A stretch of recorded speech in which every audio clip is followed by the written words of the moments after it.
Gue berani bilang kalau ini adalah salah satu film horor terbaik yang gue tonton tahun ini. Ya, gue habis nonton film Santet Segoro Pitu dan gue rasa gue udah lumayan lama ya gak ngerasain sesenang ini setelah nonton film horor. Dan bisa gue bilang juga, buat gue ini adalah salah satu film terbaik yang pernah dibuat oleh Hitmaker Studios. Dari world buildingnya, alur ceritanya, ketegangannya, semuanya disajiin menarik banget dan justru malah bikin gue ketagihan. Karena yang gue lihat ya, dunia persantetannya ini yang dibangun di film ini nih sangat potensial banget buat diperluas dan dieksplor lagi. Ya, kebayang lah ya, bisa dijadiin sequel, series, atau bahkan bisa dijadiin game. Menarik banget kan? Film Santet Segoro Pitu sendiri disutradari oleh sutradara debut film panjang, yaitu Tommy Dewo. Dia ini sutradara dan penulis series Serigala Terakhir, terus juga Ratu Adil, dan juga biasanya jadi asisten sutradara di film-filmnya Joko Anwar, kayak Modus Anomaly, A Copy of My Mind, Gundala, dan lain-lain ya. Menjanjikan lah pokoknya. Nah, gue bakal bahas apa aja yang gue suka dan apa aja yang menurut gue masih kurang atau perlu dimaksimalin lagi ya dari film ini. Tapi sebelumnya gue mau jelasin dulu soal sinopsisnya. Film ini sebenarnya diadaptasi dari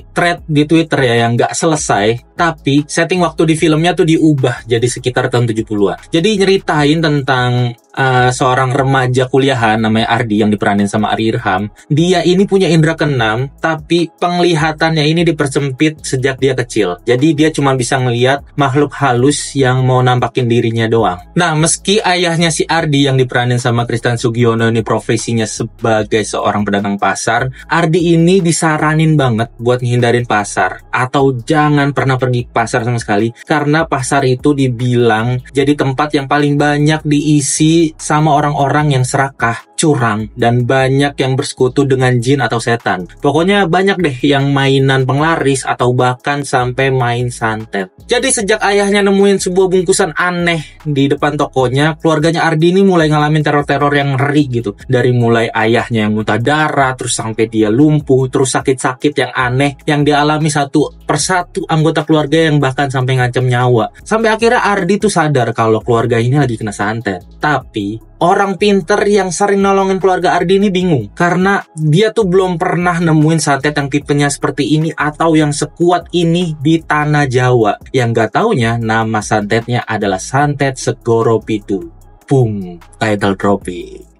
Jadi cerita filmnya ini berkutat di gimana cara Ardi supaya bisa ngelepasin santet ini dari keluarganya. Oke, sekarang gue mau mulai bahas kelebihan atau aspek-aspek yang gue suka dari film ini. Yang pertama itu dan yang paling utama menurut gue yaitu adalah world buildingnya. Mungkin banyak dari kita atau bahkan gue sendiri yang percaya nggak percaya gitu atau asing gitu sama dunia persantetan ya. Nah, apalagi ya sekarang udah 2024 bro gitu, udah modern gitu. Nah, jadi pas gue ngeliat dunia asing soal persantetan dan persetanan yang digambarin dengan sangat believable di film ini tuh jadi kayak nemuin perspektif dunia yang baru gitu, yang lumayan bikin gue jadi bertanya-tanya beneran ada nggak ya.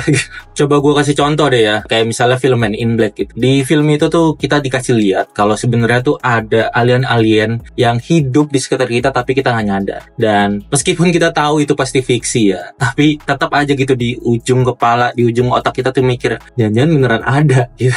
Atau gue kasih contoh lagi deh, misalnya nih ya John Wick. Coba setelah nonton filmnya, siapa gitu yang gak jadi mikir kalau sebenarnya di sekitar kita kayaknya beneran ada hitman berkeliaran deh, tapi kitanya aja gak sadar karena skill mereka tuh sebagus itu. Nah, kurang lebih ya sebelievable itulah ya dunia persantetan di film Santet Segoro Pitu ini dikenalin. Tapi muncul lagi pertanyaan kan, apa sih yang bikin believable? Yang pertama, gue appreciate banget film ini mau ngadaptasi cerita yang ada di thread Twitter, tapi tetap diubah settingnya ke waktu tahun 70-an. Karena katanya nih ya, kalau ditelusuri itu emang di tahun-tahun segitu santet lagi marak-maraknya di kota Semarang dan sekitarnya. Terus, lokasi pasarnya juga otentik banget, tradisional banget dengan banyak penyesuaian gitu. Jadi kayak misalnya desain pelang toko, mobil-mobil jadul, uang zaman dulu, bahkan sampai properti kecil gitu di dalam tokonya, itu meyakinkan banget kalau itu tahun 70-an. Terus ya, kayaknya ini perlu gue appreciate juga karena Hitmaker Studio di sini nyoba keluar dari zona nyaman. Karena ya, yang gue tahu dari beberapa tahun terakhir film-filmnya, Hitmaker itu selalu pakai rumah mewah. Selalu ada rumah mewah di setnya. Nah, Di sini enggak. Jadi meski keluarganya si Ardi ini digambarkan sebagai keluarga pedagang toko yang sukses ya, tapi tetap rumahnya tuh kayak sederhana aja gitu. Ala orang-orang menengah ke atas lah di tahun-tahun 70-an itu. Terus nomor 2 yang bikin believable itu adalah setannya. Gue lumayan jarang ya, atau jarang nemuin, atau bahkan gue tahu film Indonesia yang munculin banyak jenis setan sebanyak di film Segoro Pitu ini. Ini asli kelihatan banget niatnya, karena setannya tuh banyak, terus desain-desainnya tuh juga kreatif dan cenderung ala-ala creature gitu, kayak Guillermo del Toro tapi ya kearifan lokal lah ya. Tapi salutnya, dengan effort seniat itu, kayak desainnya yang kreatif, make up yang seniat itu, setannya ini munculnya tuh gak lama, cuman sebentar, gak nyampe semenit gitu. Jadi ini tuh semua dilakuin cuman demi ngasih lihat kalau dunianya emang isinya setan semua gitu. Ini salut sih. Nah tadi itu udah soal world building ya. Selanjutnya gue mau bahas yang elemen yang makin bikin filmnya tuh kuat, yaitu soal lore-nya. Jadi mulai dari Ardi yang punya indra keenam, terus soal mata batin, terus ada adu kekuatan santet, sampai ritual-ritual yang digabungin ada elemen-elemen adventure-nya gitu. Jadi seru men. Gua rasa ya, riset di film ini soal persantetan tuh lumayan akurat. Atau emang Tommy Dewo-nya sendiri punya pengetahuan yang cukup luas ya soal dunia persantetan. Karena dari apa yang gua denger dari orang yang beneran tahu ilmunya, ini nih beneran mirip kayak apa yang digambarin di film ini. Jadi lumayan lengkap ya. Ada ngomongin soal adu kekuatan dukun, terus ada soal teritori, gimana kekuatan jahat dari luar pulau itu bisa nyebrang lautan, atau dampak kalau santetnya tuh kalah, atau juga gimana kalau jasa si setannya udah nggak mau dipakai lagi, dan sebagainya, yang bikin jadi kerasa jelas gitu gimana dunia persantetan ini bekerja. Makanya iblis yang jadi peneror utama atau musuh utamanya itu emang beneran ada dan disebutin juga namanya, dan sesuai kepercayaannya juga di daerah asalnya itu emang dia sekuat itu, bener-bener sekuat itu. Terus desainnya juga gila, total banget, ini top banget sih. Dan jujur aja mungkin gue bisa aja lu bilang lebay, tapi ini yang bikin gue nyebutin, wah gila ini creature-nya Guillermo del Toro nih. Ya versi lokal lah ya.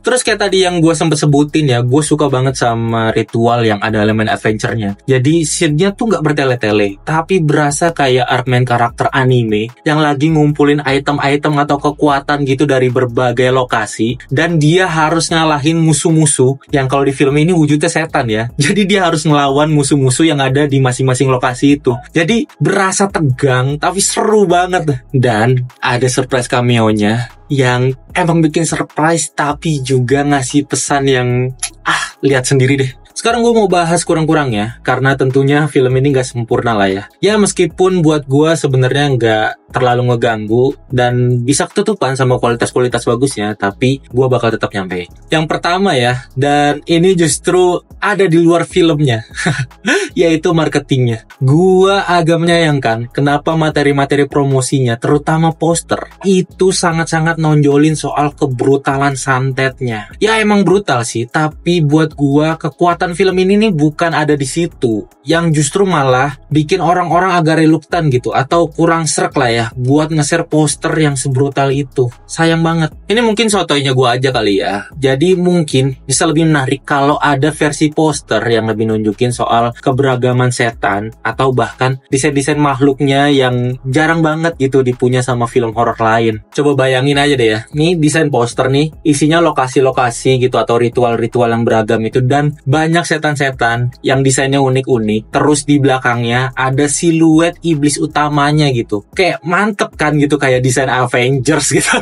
Ya intinya cobalah tonjolin kekuatan-kekuatan lain yang unik dari film ini yang gak cuman brutal-brutalan doang. Terus kekurangan lainnya menurut gue ada di karakter yang diperanin sama Sandrina Michelle, yaitu Siva atau adiknya Ardi. Waktu diungkapin kalau dia ternyata juga punya indra keenam yang belum dibuka gitu. Ya emang ada sih beberapa petunjuknya di beberapa titik gitu, tapi itu cuma disampaikan lewat dialog orang lain gitu, tanpa ada overshadow dari si karakter karakter Shivanya sendiri. Ya agak sayang kan ya, karena seharusnya bisa sih diselipin gitu dikit-dikit, kayak misalnya Shiva ini punya feeling yang lebih kuat, atau bisa ngerasain kehadiran makhluk halus tanpa bisa ngelihat gitu misalnya. Tapi karena ini nggak ditunjukin sama sekali, atau mungkin gue yang ke-skip gitu, entah, jadinya plantingannya tuh berasa nggak ada, yang akhirnya karakter developmentnya tuh terasa kayak, loh kok tiba-tiba bisa gitu.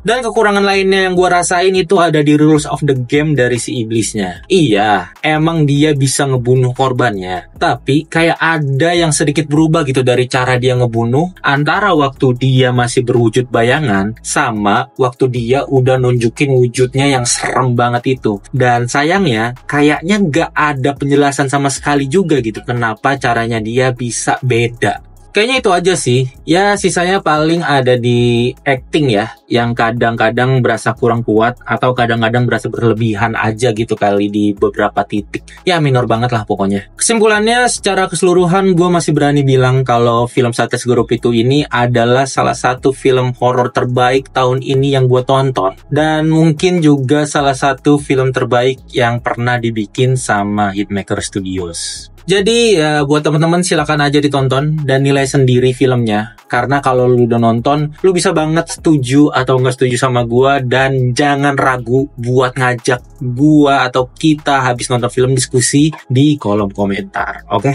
Itu aja dari gua untuk film Santet Segoro Pitu. Jangan lupa buat subscribe channel habis nonton film, dan jangan lupa share video ini. Beneran share ya. Sampai ketemu di video dari habis nonton film lainnya. Bye.